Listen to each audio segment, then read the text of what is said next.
Hello everyone. हमने last lecture मतलब last video जो था वो भारत छोड़ो आंदोलन का देखा था और वो भी चैप्टर काफ़ी बड़ा था। ये भी आज़ाद हिंद फौज वाला भी चैप्टर बड़ा है, ठीक है, इसलिए उसका रिवीजन नहीं कर रहे हैं, ठीक है। एक फटाफट सा क्विक रिवीजन आप ज़रूर कर लेना, ठीक है। तो हम देखते हैं सुभाष चंद्र बोस और आज़ाद हिंद फौज के बारे में।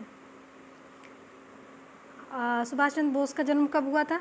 23 जनवरी को, ठीक है। तो हम युवा दिवस आज मनाते ही हैं, ठीक है। और 1897 को हुआ था, उड़ीसा के कटक में हुआ था, उड़ीसा में हुआ था। लेकिन वो पढ़ने कहाँ गए? कलकत्ता गए 1919 में। वहाँ से उन्होंने बैचलर डिग्री ली। फिर 1920 में क्या किया? और अगले ही साल, ये देखिए, और अगले ही साल ICS में उत्तीर्ण हो गए, यानी IAS उन्होंने निकाल लिया। बाद में उन्होंने इस पद से त्यागपत्र दे दिया।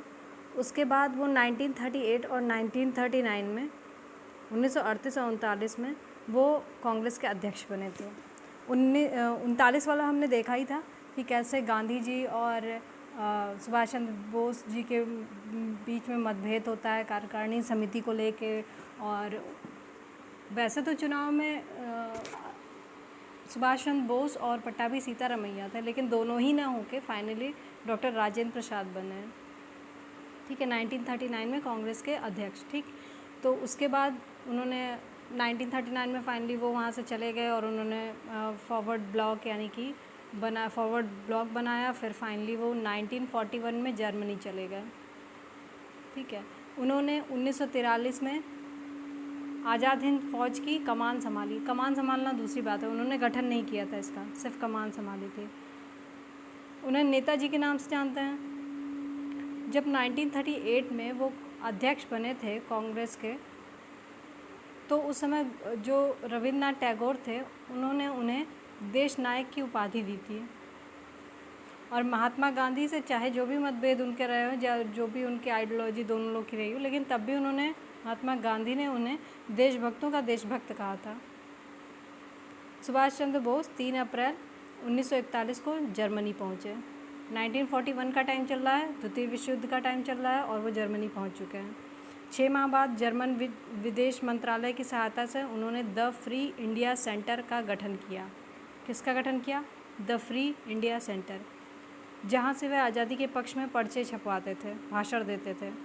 1941 के अंत तक जर्मन तानाशाह जो हिटलर था, उसने जो निर्वासित आज़ाद हिंद सरकार को मान्यता दे दी और सुभाष चंद्र बोस को आज़ादी की लड़ाई होती सेना गठित करने के लिए सहमति दे दी अपनी। देखिए, सब अपने अपने हित का सोचते हैं। ऐसा नहीं है कि हिटलर को बड़ा पसंद आया होगा कि लाओ भाई भारत से कोई आया है, कुछ कहते हैं कुछ करते हैं, ऐसा नहीं है। वो अपने हित का सोच रहा होगा, ठीक है। 1942 में सुभाष चंद्र बोस में जर्मनी के जनरल कौन? इरविन रोमेल के भारत के उत्तरी अफ्रीका अभियान के दौरान जितने भी युद्धबंदी पकड़े गए थे, उनमें से 10,000 सैनिकों का एक दल बनाया, ठीक है। और इन्हें द फ्री इंडिया लीजन कहा गया। आज़ाद हिंद फौज की जो मूलतः जो गठन किया गया था, जो स्थापना की गई थी, वो कैप्टन मोहन सिंह के द्वारा की गई थी। वे ब्रिटेन की भारतीय सेना में अफसर थे। ऐसा होता है कि जब लड़ाई चल रही थी, द्वितीय विश्व युद्ध चल रहा था, तो जापान की सेना पीछे हटने लगी। तो ये मोहन सिंह क्या किए कि जापानियों के साथ हो गए।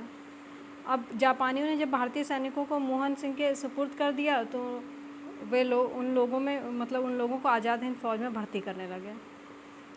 दिसंबर 1941 में उत्तरी मलय के जंगलों में कैप्टन मोहन सिंह के नेतृत्व वाली पंजाब रेजिमेंट की टुकड़ी जापानी सेना से पराजित हो गई। इस टुकड़ी के अंग्रेज लेफ्टिनेंट कर्नल LV फिट्जपैट्रिक जापान के युद्ध बंदी हुए, किंतु बैंकॉक के एक भारतीय जो निवासी थे, भारतीय सिख थे, वो ज्ञानी प्रीतम सिंह ने उन्होंने जिम्मेदारी ली और कैप्टन मोहन सिंह अन्य भारतीय सैनिकों के युद्ध बंदी के बजाय जापान के मृत का दर्जा दे दिया गया।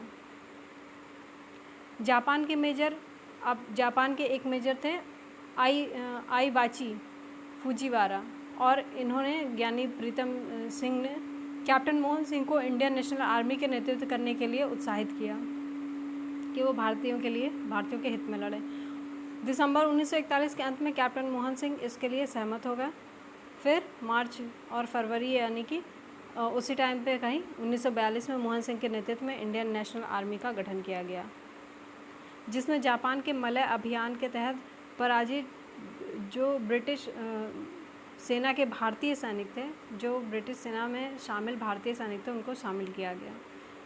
आप समझ रहे हो क्या रहा है? जो बाहर जैसे कोई बाहर गया है, ठीक है, कहीं फॉरेन गया, जापान गया या फिर मलय वगैरह, तो वहाँ पे जो भारतीय हैं, जो युद्धबंदी हैं, सैनिक हैं, उनको एकत्र किया जा रहा है, और जो दूसरे देश के मेजर हैं, जनरल हैं, उन लोगों से संधि या दोस्ती की मित्रता की जा रही है। ठीक है,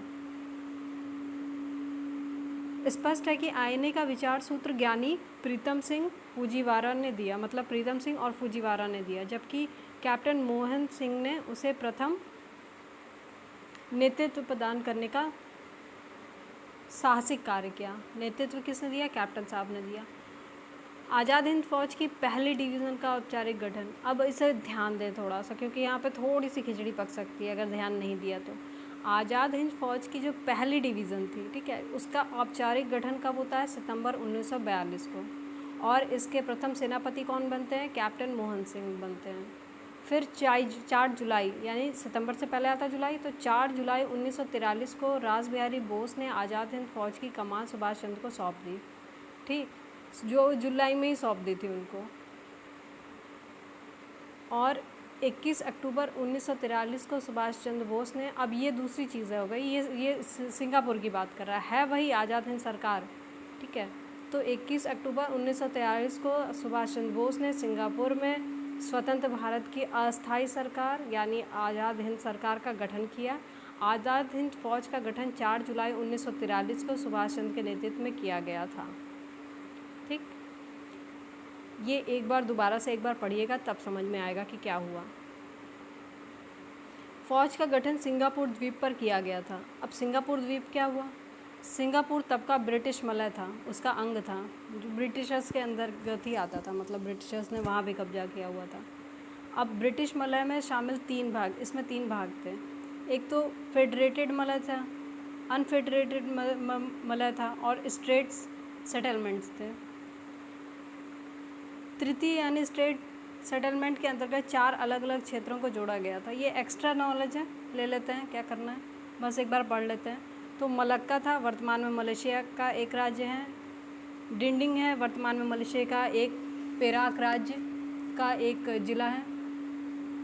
पेनांग है, वर्तमान में मलेशिया का एक राज्य है। सिंगापुर है, सिंगापुर क्या 1963 में स्वतंत्र घोषित हुआ, फिर मलेशिया का अंग बना, फिर मलेशिया की संसद के द्वारा एक प्रस्ताव पारित किया गया और उसको अलग देश बना दिया गया। ठीक है, स्पष्ट है कि सिंगापुर में आज़ाद हिंद फौज का गठन हुआ, तब वह मलय का हिस्सा था। ठीक, फिर है कि सिंगापुर यानी तब के मलय में अपने सैनिकों का आह्वान करते हुए सुभाष चंद्र बोस ने उन्हें तुम मुझे खून दो मैं तुम्हें आज़ादी दूंगा और जय हिंद वगैरह का नारा दिया। ठीक है, आगे चलते हैं।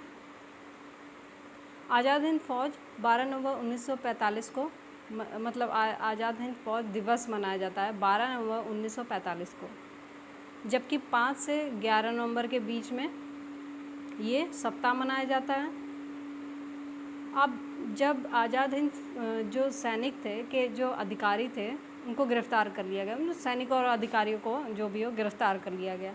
नवंबर 1945 में दिल्ली के लाल किले में उन पर मुकदमा चलाया गया। कहाँ? दिल्ली के लाल किले पे मुकदमा चलाया गया और इसमें 3 अभियुक्त हुए, मतलब 3 लोग थे मेन जो थे उनको, उनका नाम देखिए, प्रेम सहगल, गुरबख्श सिंह और शाहनवाज। इन 3 लोग को फांसी की सज़ा हुई, ठीक है, और राशिद अली को कारावास की सज़ा हुई। लेकिन इनके बचाव में कौन थे? एक आज़ाद हिंद फौज बचाव समिति का गठन किया गया, जिसमें कौन थे? भूला भाई देसाई थे, तेज बहादुर सप्रू थे। अब देखिए भूला भाई जो देसाई थे वो नेतृत्व में थे, हेड थे, ठीक है। बाकी इनके अंडर में और लोग भी थे, तेज बहादुर सप्रू, कैलाश नाथ काटजू, आसफ अली, जवाहरलाल नेहरू।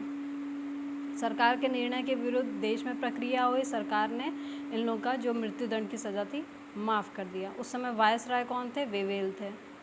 और पंडित जवाहरलाल नेहरू ने भारत के नाजीवादी, फांसीवादी तथा साम्राज्यवादी विरोधी निश्चित रूप के कारण जापान के विरुद्ध गुरिल्ला युद्ध की अपनी योजना के पक्ष में इलाहाबाद में हुई कांग्रेस कार्यकारिणी समिति में बहुमत प्राप्त किया।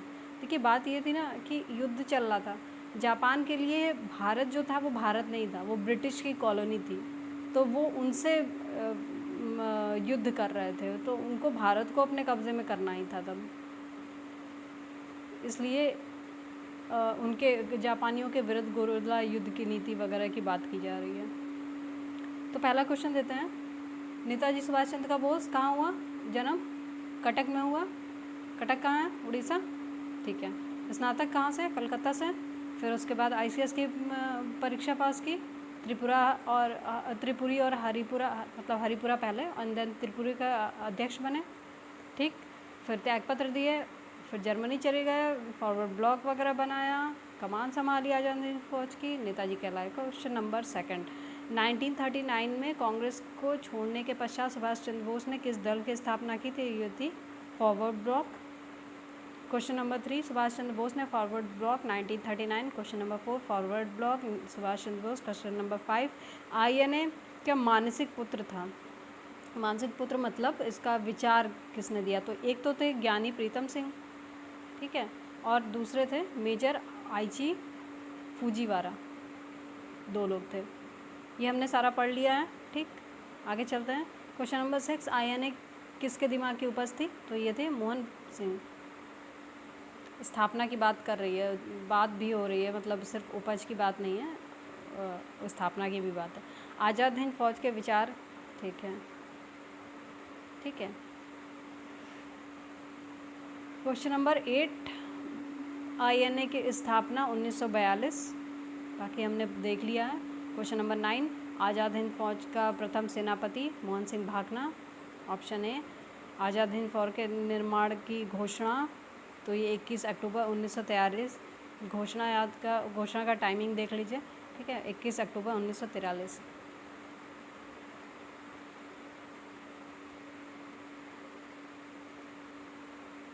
देखिए ये बात कर रहा है 21 अक्टूबर 1943 के सुभाष चंद्र बोस ने सिंगापुर में स्वतंत्र भारत के अस्थायी सरकार यानी आज़ाद हिंद सरकार के गठन किया। ठीक। क्वेश्चन नंबर 11, सुभाष चंद्र बोस ने स्वतंत्र भारत की अंतरिम सरकार की स्थापना की घोषणा कब की थी? तो ये 21 अक्टूबर हमने देखा। क्वेश्चन नंबर 12, 1943 में आज़ाद हिंद फौज अस्तित्व में आई तत्कालीन मलय में, ये हमने देखा। ये देखिए पूरा कैसे बटा हुआ था, ये सारी चीज़ें दी हुई हैं। क्वेश्चन नंबर 13, किस भारतीय क्रांतिकारी ने सुभाष चंद्र बोस को इंडियन नेशनल आर्मी के गठन में सक्रिय सहयोग दिया? तो रास बिहारी बोस ने। ये देखिए इसे पढ़ लेते हैं। सुभाष चंद्र बोस 1943 को टोक्यो यानी जापान पहुँचे। रास बिहारी बोस ने क्या किया? सुभाष चंद्र बोस के पक्ष में भारतीय स्वतंत्रता लीग के अध्यक्षता पद से त्यागपत्र दे दिया। सुभाष चंद्र बोस को आज़ाद हिंद फौज का सर्वोच्च सेनापति घोषित किया गया, यानी रास बिहारी बोस पहले से थे वहाँ पे। क्वेश्चन नंबर 14, आज़ाद हिंद फौज का प्रधान कार्यालय, तो ये रंगून में था। क्वेश्चन नंबर 15, निम्नलिखित में से कौन आज़ाद हिंद फौज से जुड़े हुए नहीं थे? तो BC दत्त नहीं थे, हमने देखा। रशीद अली थे, देखिए ये 3 नाम तो थे ही, और ये इन्हें कारावास हुआ था। इन 3 लोगों को फांसी वाली बात हुई थी। प्रेम कुमार सहगल, गुरबख्श सिंह शाहनवाज फांसी, और रशीद अली को कारावास। ये BC दत्त इससे संबंधित नहीं है। किसने कहा तुम मुझे खून दो मैं तुम्हें आज़ादी दूंगा? बस अब यही बताना पड़ जाए तो क्या ही करना है। Question number 17, Akhil Bharatiya forward block की स्थापना के लिए सुभाष चंद्र बोस से कौन जुड़े और INA आंदोलन के साथ भी जुड़े रहे? तो शीलभद्र याजी। शीलभद्र याजी बिहार के, अब देखिए बिहार स्पेशल है, बिहार इस पर, ठीक है, एक स्वतंत्रता सेनानी थे जो महात्मा गांधी एवं सुभाष चंद्र बोस से जुड़े थे। वो जो पूछते हैं बिहार में काबा, ठीक है, तो अभी तो नहीं लेकिन कभी कुछ था, ठीक है, जो बहुत महत्वपूर्ण था। तो शीलभद्र यानी बिहार के एक स्वतंत्र सेनानी थे जो महात्मा गांधी एवं सुभाष चंद्र से जुड़े हुए थे। याजी अखिल भारतीय फॉरवर्ड ब्लॉक की स्थापना के लिए सुभाष चंद्र बोस से जुड़े और INA के आंदोलन के साथ भी जुड़े रहे। क्वेश्चन नंबर 18, भारतीय स्वतंत्रता संघर्ष के दौरान निम्नलिखित में से किसने द फ्री इंडियन लीज नामक सेना बनाई? तो सुभाष चंद्र बोस ने बनाई थी। क्वेश्चन नंबर 19, इनमें से किसने रानी लक्ष्मीबाई रेजिमेंट की स्थापना की थी? तो वो सुभाष चंद्र बोस थे। एक्सप्लेनेशन में मतलब अभी पैराग्राफ में ये नहीं था, ठीक है, तो अभी यहाँ देख लेते हैं। रानी लक्ष्मीबाई के नाम पर झांसी रानी रेजिमेंट की स्थापना वर्ष 1943 में सुभाष चंद्र बोस ने की थी। लक्ष्मी सहगल आज़ाद हिंद फौज की महिला ब्रिगेड रानी लक्ष्मी बाई रेजिमेंट की कमांडर थी। कौन थी? लक्ष्मी सहगल। आज़ाद हिंद फौज के अन्य ब्रिगेड कौन थे? तो अन्य ब्रिगेड का नाम बता रहा है, ठीक है। ये थे Subhash brigade, Nehru brigade, Gandhi brigade. Question number 20, निम्नलिखित में से किस एक ने सुभाष चंद्र बोस को देश नायक कहा था? तो ये थे रविन्द्रनाथ टैगोर। और गांधी जी ने क्या कहा था? देशभक्तों का देशभक्त। 21, जय हिंद नारा किसने दिया? ठीक। क्वेश्चन नंबर 22, आज़ाद हिंद फौज दिवस किस तिथि को मनाया जाता है? 12 नवंबर को मनाया जाता है 1945। 7 वर्ष का कारावास किससे दिया गया था? राशिद अली। क्वेश्चन नंबर 24, आज़ाद हिंद फौज के किस अधिकारी ने लाल किले पर चढ़ाए गए मुकदमे का सामना नहीं किया था? तो ये थे मोहन सिंह। क्या हुआ था? आइए पढ़ते हैं। आज़ाद हिंद फौज के अधिकारी मोहन सिंह ने लाल किले पर चलाए गए मुकदमे का सामना नहीं किया। क्यों नहीं किया? आज़ाद हिंद फौज के गिरफ्तार सैनिकों और अधिकारियों पर अंग्रेज़ सरकार ने दिल्ली के लाल किले में नवंबर 1945 में चलाए, जिसमें एक हिंदू, एक मुसलमान, एक सिख को एक अभियुक्त बनाया गया। चलिए, एक तो ये तरीका हो गया याद करने का कि भाई एक ही हिंदू था, एक ही मुस्लिम था और एक ही सिख था। बचाव पक्ष की ओर से भूलाभाई देसाई वगैरह इसमें सब लोग थे। और देशव्यापी विरोध में मुस्लिम लीग भी सम्मिलित हो गई थी। ये इम्पोर्टेंट हो जाता है एक्स्ट्रा, ठीक। ये देखिए लिखा है कि नेहरू ने 25 वर्ष बाद बैरिस्टर का अपना लबादा पहना था। क्वेश्चन नंबर 25, निम्नलिखित में से किसने 1945 में आज़ाद हिंद फौज की ओर से लाल किले के मुकदमे में पैरवी कर रहे वकीलों की अध्यक्षता की थी? तो ये थे Bhulabhai Desai. Question number 26, Bhulabhai Desai. Question number 26, आज़ाद हिंद फौज के अधिकारियों के उनके लाल किले में चल रहे मुकदमे में उनके पक्ष में निम्नलिखित में से किसने वकालत की थी? देखिए कितनी बार पूछा गया है ये। क्वेश्चन नंबर 27, आज़ाद हिंद फौज में मुकदमे में पैरवी के समय कौन नहीं था इसमें से? तो ठीक है, भूलाभाई देसाई तो हेड थे, जवाहरलाल नेहरू इनके लिए इसलिए याद हो गया क्योंकि उन्होंने बहुत टाइम बाद अपना लबादा पहना था, और कैलाश नाथ काटजू हो गया, ठीक है। क्वेश्चन नंबर 28, निम्नलिखित में से कौन प्रसिद्ध INA मुकदमे के वकील थे? तो हमने देखा आसफ अली और भूलाभाई देसाई 2 लोग हो गए। इन्होंने देखिए आंसर भी वैसा ही दिया हुआ है। क्वेश्चन नंबर 29, इनमें से 1945-46 में दिल्ली में हुए INA के मुकदमों के पक्ष में वकील थे? ठीक है, बहुत बार पूछा गया है, देख रहे हैं।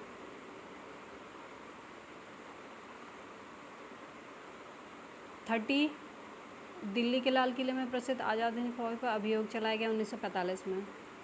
द्वितीय विश्व युद्ध खत्म हो गया ना, जो लोग थे सब पकड़े गए वगैरह वगैरह। क्वेश्चन 31, INA के अधिकारियों पर मुकदमा चलाया गया लाल किला। 32, औपनिवेशिक भारत के संदर्भ में शाहनवाज खान, प्रेम कुमार सहगल, ढिल्लो याद किए जाते हैं। ये था आज़ाद हिंद फौज अधिकारी के रूप में। 33, ये एक प्रमुख घटनाएं वगैरह हुई थी, इनका क्रम पूछा है शायद। क्या पूछा? 1945 की प्रमुख घटनाएं निम्नलिखित। अच्छा, 1945 में जो घटना हुई थी, तो ठीक है। सॉरी, एक तो ये हुई थी, ठीक है, नौसेना वाला हुआ था 1946 में। आगे देखते हैं। ये देखिए, वेवेल योजना को कब हुई थी? जून में हुई थी। अब ये तो वो कह दिया है कि 1945 में हुए थे, वो तो ठीक है, लेकिन उसमें कब? ये 14 जून 1945 को हुई थी वेवेल। शिमला समझौता जो हुआ था, सम्मेलन जो हुआ था 25 जून से जून जुलाई में 1945 में। नौसेना 1946 में हुआ था, और आज़ाद हिंद फौज नवंबर 1945 में, ठीक। सुभाष चंद्र बोस का राजनीतिक गुरु कौन था? तो CR दास थे, चित्तरंजन दास, देश बंधु इनको बोलते हैं, गुरु Desh Bandhu Chittaranjan Das, option B. Question number 35, Allahabad में संपन्न कांग्रेस कार्यकारिणी समिति की बैठक में निम्नलिखित सदस्यों में से एक सदस्य भारत के नाजीवादी, फांसीवादी, साम्राज्यवाद विरोधी निश्चित रुख के कारण जापान के विरुद्ध गोरिल्ला युद्ध की अपनी, अभी हमने ये पढ़ा था लास्ट पैरा में, मतलब लास्ट पैरा वही था कि इलाहाबाद में एक बैठक हुई जिसमें नेहरू जी ने जापानियों के विरुद्ध गोरिल्ला वॉर की अपनी जो भी नीति थी उसमें बहुमत जुटाए थे।